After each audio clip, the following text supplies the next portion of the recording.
પોરબંદર મહાનગરપાલિકાની કચેરીના પાર્કિંગમાં અમુક એજન્ટો દ્વારા જન્મ મરણના દાખલાના ફોર્મ ભરવા તેમજ ₹1ની ટિકિટ લગાવવા ₹20ની ઉઘરાણી કરતા હોવાનું સામે આવ્યું છે, જેને લઈને અરજદારોમાં રોષ જોવા મળી રહ્યો છે।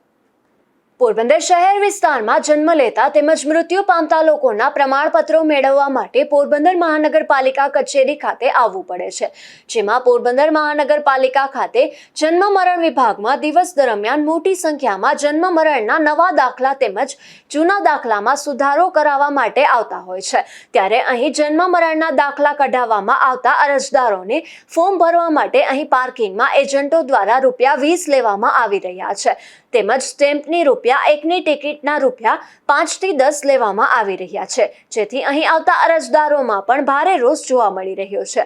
આ એજન્ટોને અહીં બેસવા મહાનગરપાલિકા દ્વારા પરવાનગી આપવામાં આવી છે કે કેમ, તેમજ નોન જ્યુડિશિયલ ટિકિટના ભાવમાં પણ 5 થી 10 ગણા લેવાની કોને પરવાનગી આપી દીધી છે તેવા સવાલો ઉઠાવી નગરજનો દ્વારા આ એજન્ટો સામે કાર્યવાહી કરવા માંગ ઉઠી છે।